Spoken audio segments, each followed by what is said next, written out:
साथियों, भारत का संविधान विश्व का सर्वश्रेष्ठ संविधान है।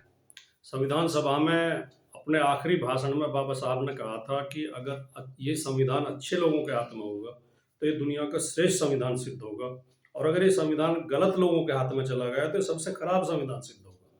साथियों, हमारे संविधान का दुरुपयोग न हो, हमारे संविधान का गलत इस्तेमाल न किया जाए, इसके लिए जरूरी है कि भारत का हर नागरिक संविधान के प्रति जागरूक हो और उसके बारे में उसे जानकारी हो। हम सबको संविधान पढ़ना चाहिए और संविधान में क्या सुंदर बातें लिखी हुई हैं वो समझनी चाहिए। अगर पूरा संविधान पढ़ने की हमारे पास समय नहीं है तो कम से कम जो इसके प्रेम्बल है, जो इसकी उद्देश्य का है, प्रस्तावना है, उसको हमें अच्छी तरह पढ़ के और उसे बहुत अच्छी तरह समझना चाहिए।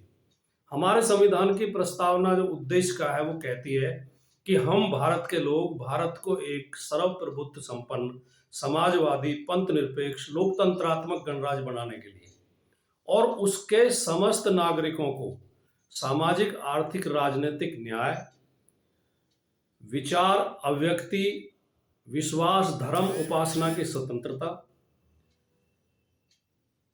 प्रतिष्ठा और अवसर की समता उपलब्ध कराने के लिए और उन सब में व्यक्ति की गरिमा और राष्ट्र की एकता, अखंडता सुनिश्चित करने वाली बंधुता बढ़ाने के लिए संकल्पबद्ध होकर आज 26 जनवरी 1949 को अपनी इस संविधान सभा में एतद द्वारा इस संविधान को अंगीकृत, अधिनियमित और आत्मार्पित करते हैं। इस प्रस्तावना को, इस उद्देश्य को, इस प्रेम्बल को न केवल पढ़ने की जरूरत है बल्कि समझने की जरूरत है और इसके एक एक शब्द को समझने की जरूरत है। इसका एक एक शब्द शानदार है जो एक व्यापक अर्थ लिए हुए अपने आप में।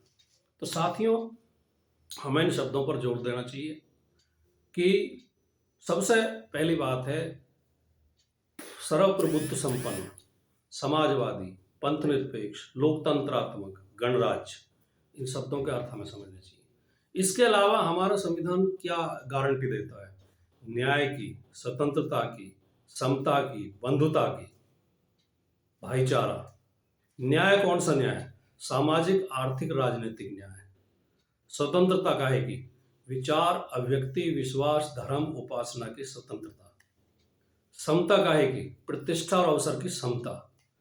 बंधुता किस तरह की? कौन सी बंधुता? जो व्यक्ति की गरिमा और राष्ट्र की एकता और अखंडता को सुनिश्चित करती हो। वो बंधुता नहीं जो डकैतों में होती है, डाकुओं में होती है, उनमें भी बड़ी एकता होती है, लेकिन वो लोगों को लूटने के लिए एकता होती है। जो बंधुता व्यक्ति की गरिमा और राष्ट्र की एकता, अखंडता को सुनिश्चित करती हो, ऐसी गरिमा। और आखिर में जो कहा गया है कि अंगीकृत, अधिनियमित और आत्मार्पित करते हैं। इन शब्दों के भी अर्थ हैं। अंगीकृत यानी अडॉप्ट करते हैं, स्वीकार करते हैं। अधिनियमित यानी इनेक्ट करते हैं, आज से कानून का रूप ले लेगा।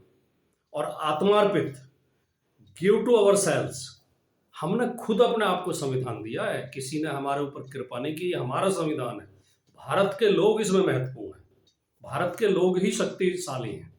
तो साथियों, इस संविधान को हमें समझना चाहिए और इसकी रक्षा के लिए कृत संकल्प होना चाहिए। कुछ लोग ये अफवाह फैलाते हैं, गलतफहमी पैदा करते हैं कि जी पंथ निरपेक्ष शब्द तो इमरजेंसी के दौरान इसमें तो जोड़ा गया था, पहले से नहीं था।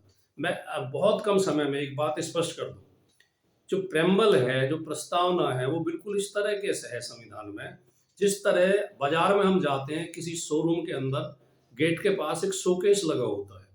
वो शोकेस इसलिए लगा होता है, उसमें दुकान के कुछ 4, 5, 6 आइटम, अच्छे आइटम उसमें रख दिए जाते हैं ताकि ग्राहक को ये पता चले कि इस दुकान के अंदर किस तरह का सामान है।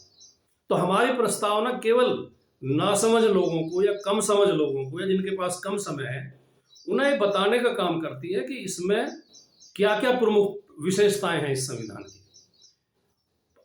प्रस्तावना में बेशक, उद्देशिका में बेशक समाजवाद और पंथ निरपेक्ष शब्द जोड़े गए थे 1975-76 में, लेकिन यह संविधान पहले से ही समाजवादी था, पहले से ही पंथ निरपेक्ष था। इसकी जो अगली पंक्ति है कि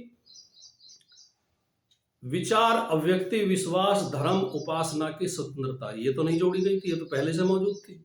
ये पंक्ति ही गारंटी देती है कि हमारा संविधान धर्मनिरपेक्ष है। फिर जो हमारे संविधान में जो प्रावधान आगे किए गए हैं, आप इन्हें समझने की कोशिश करें कि हमारे जो मौलिक अधिकार हैं, भाग 3 में मूल अधिकारों की बात की गई है, जो अनुच्छेद 14 से 35 तक हैं।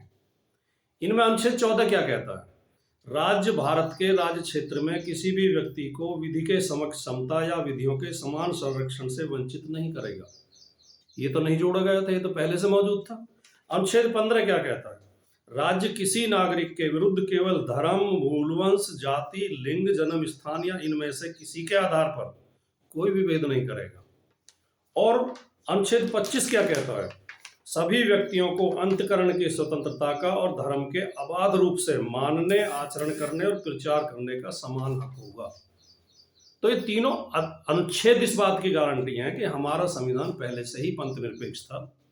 हमारा जो लोकतंत्र है पंथ निरपेक्ष लोकतंत्र है, समाजवादी लोकतंत्र है, गणतंत्र है। तो साथियों, इस प्रेम्बल को ज़्यादा से ज़्यादा समझें और ज़्यादा से ज़्यादा समझाएं, और इसका विभिन्न कार्यक्रमों में, अवसरों पर इसका पाठ होना चाहिए, लोगों को समझाया जाना चाहिए। नमस्कार, जय हिंद, जय भारत, जय समाजवाद।